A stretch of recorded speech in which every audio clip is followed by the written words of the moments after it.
Everyone, welcome back to Studify. And today's topic is from AS level economics, and that is unemployment. And we'd be covering these four subtopics from the main topic of unemployment. We would be covering the meaning of unemployment, the measures of unemployment with the reference of possible difficulties that could be in the measurement process, causes and types of unemployment, and the consequences of unemployment. Let's start by understanding what unemployment is. So, unemployment refers to individuals who are not currently employed but are actively seeking and available for work. So, the keyword here is actively seeking work and currently unemployed. For example, if somebody is sick or somebody is taking care of a family and they don't want to work, they wouldn't be regarded as unemployed because they're not seeking work and they don't want to work. So, if you want to refer somebody as unemployed, it means they're just seeking work but haven't got it. So, that's the definition of unemployment. Next, we have the measures of unemployment. That means that how we can measure unemployment in the country. So, there are two main ways of measuring unemployment. First one is the claimant count. The measure of unemployed based on the number of people who are claiming unemployment related benefits. So the government just has to check their data that how many number of people are having unemployment benefits. So that number of people would be regarded as they're unemployed. But the negative side of this kind of measurement is that it only includes those actively seeking and receiving government benefits.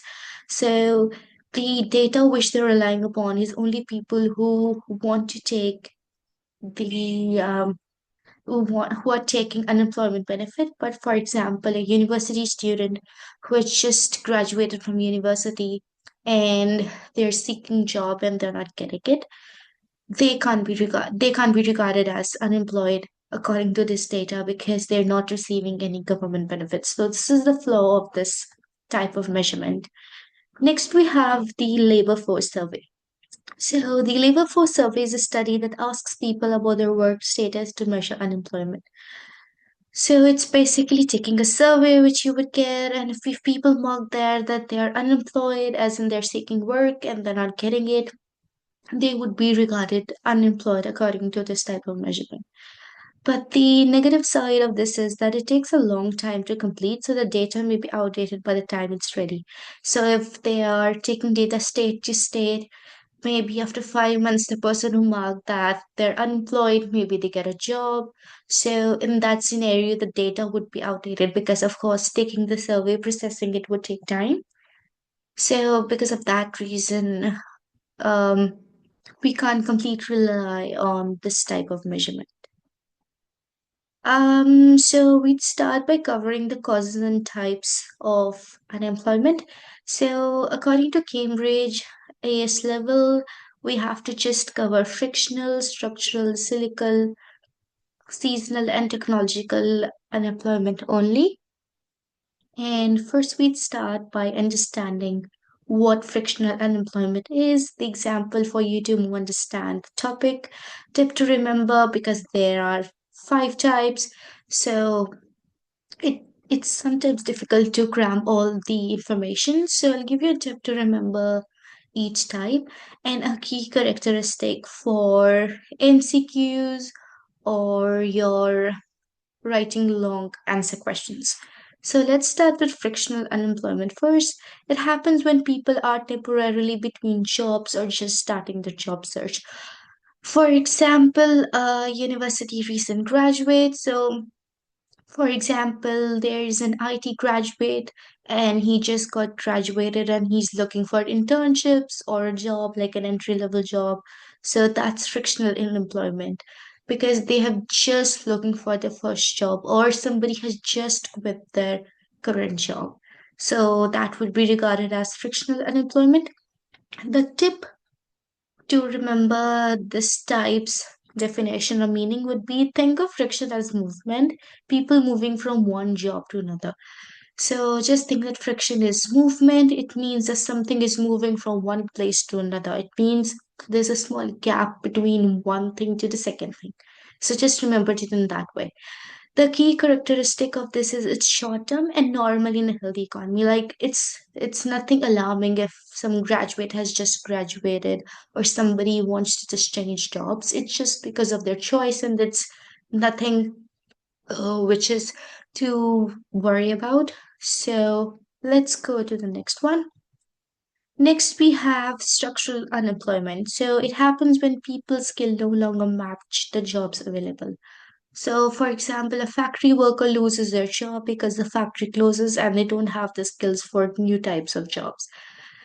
So, it's basically not having the skills which are required in the job market, and that's the reason that you become unemployed. A tip to remember this would be structure. Structure means changes in the economy, industries, rise and fall. So, so structure is basically something which is put together. And since we're talking about unemployment, it's regarded as a negative thing. To just think that structural unemployment, as in the structure is not in place. So, in a way, you can understand that something which is not in place means something new has to come up. So, in that way, you can just remember it. The key characteristic is long term and requires retraining on new skills. So, since you have to learn new skills, you have to understand the market. And since if you're learning some new skill, you're really new to it, the company usually want people who are good at that skill. Like, why would somebody employ somebody who has just learned the skill?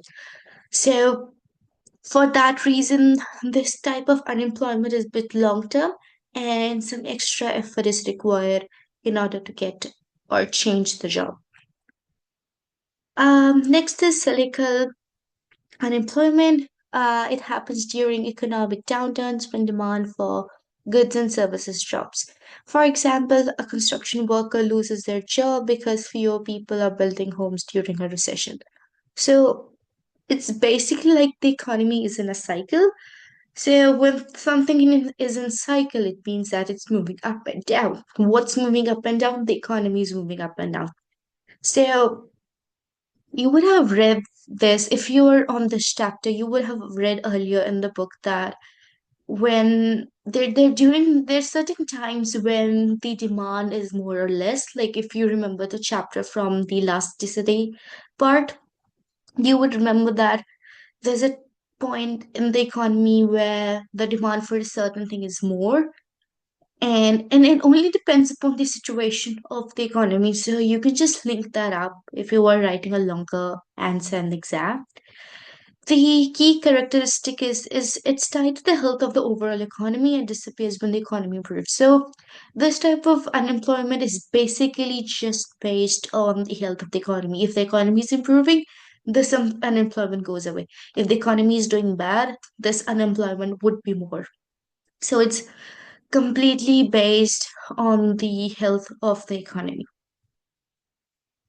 Okay, guys, next up, I want to tell you something new which I have just started. So, I have started with private coaching. I can cover subjects like business, accountants, economics, and ICT. And the grades for all these subjects could be IGCSE or O levels, AS levels, and A levels. Also, you have a chance of having a 25-minute free trial class. You can just pick any topic you like or you want to understand from all these four subjects, and the details for contacting me would be in the description down below. And the benefits of taking private coaching for these subjects from me would be proven strategies from A star students. So I got A star in all these subjects. So I know how to prepare for these exams, how to attempt these exams, what are the best exam strategies that I can share with you guys.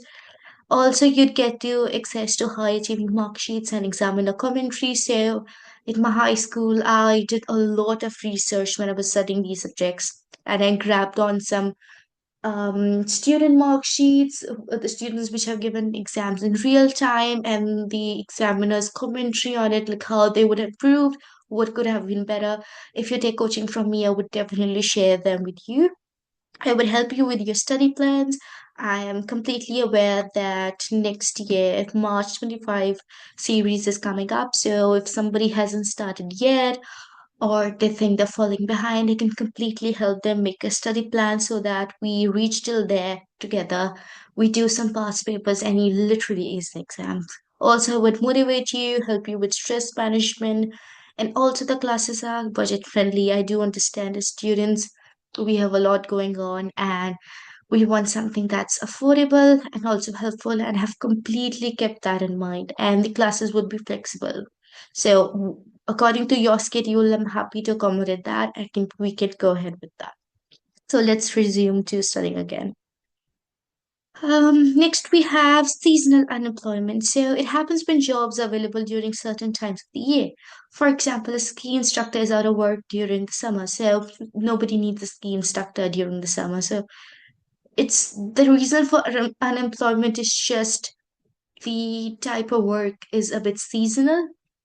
And the tips to remember this would be just simply think seasons as summer or winter affecting certain jobs. Like, for example, like I live in Australia, and the workers usually want there's so many casual jobs coming up now because of Black Friday, and Christmas and New Year's, and the companies are literally recruiting so many people. So every year during this time from October to Feb, there's so many people get recruited just because they need so many workers, retailers, people in hospitality, and so many people get recruited in that time. So if something like this happens in your country, just remember about this when you're writing this answer. The key characteristic of this is it's predictable and based on the time of the year. So everybody knows that if you want to have a job and which is well paid, definitely apply in October because you know that recruiters are looking for people. So it's predictable and based on the time of the year, like October to Feb. It's basically summers in Australia. So just think of it in that way. Next is technological unemployment. Happens when machines or technology replace human jobs. We everybody know that AI is spreading much more than ever before, and everybody is thinking of would their jobs be lost just because of AI. So just remember this AI taking human jobs. For example, a cashier loses their job because of self-checkout machines. Self-checkout machines, even though sometimes you need help in a self-checkout machines when it gives an error which you have never thought of would be there. Anyway, so yeah, so it's basically AI taking a job.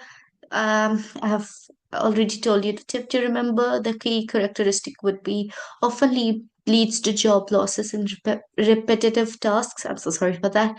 But can create a new tech related job. So, of course, the jobs for cashier would be lost, but we need somebody who would make self-checkout machines, who would program self-checkout machines, who have to research on them, who have to repair them, who have to carry them.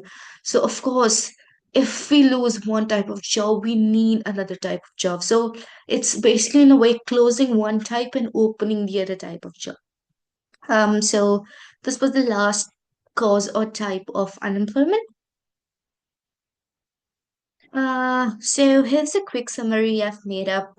So just remember when you think of unemployment types or anything, just remember FSCST, or I would do it FSSCT or FS square CT. You could just remember it in any way you like it. Frictional, finding a job, really new to it. Structural, skills mismatch. Cyclical, economic cycles. Seasonal, time of the year. Technological, machines take over. Just take a screenshot of this, guys. Just write it in your notebook so that before exams, you just have to have a gist of it and you would remember literally everything you just know about this topic. So let's consider what would be the consequences of unemployment. Well, we all know what would be the consequences of unemployment, but we need to know in the terms of economics. So the first one is lower disposable income and reduced standard of living. The explanation of this is unemployed consumers have less money to spend, which can lower the quality of life. For example, without a job, people can't afford things they like they used to, like dining out or vacations. So since the people have money or very, very less money, people wouldn't be able to spend on things they don't like. So because of this, the standard of living reduces. The second one is psychological consequences. So, losing a job can negatively affect a person's mental health, causing stress or depression. So, it's basically just somebody who is finding job desperately, who have been trying so many times and not getting it. They might have negative self-talk or thinking they're not good enough and they wouldn't be at their best self. So, there are some consequences in that way. So next is the wages may fall. With more people looking for work, businesses can lower wages, reducing workers' pay. So a company hires workers for less money because the job market is flooded with applicants. So it's like if for a job there are 10 people to do, everybody would want it. And because of that, even if the recruiter is giving less money, people would be ready to work because something is better than nothing. So, because of that, the wages for the job would fall. The fourth one is increased government spending. The government spends more on unemployed benefits, which would divert funds from other important areas. So, this is basically like the concept of opportunity cost. Since the government is spending money on unemployment, they would have opportunity cost to spend on education or making roads or healthcare. So, this is sort of an opportunity cost for the government if unemployment rises. So that is it today. So hopefully you liked the video. If you liked it, don't forget to like the video, subscribe to my channel. If you have any questions, feel free to ask in the comment section below. And the information for my private coaching would be in the description box below. And if you wanna book a trial session, I would be more than happy to talk to you and discuss your study plan and navigating you with your exams together. So hopefully have a nice day. See ya. Bye.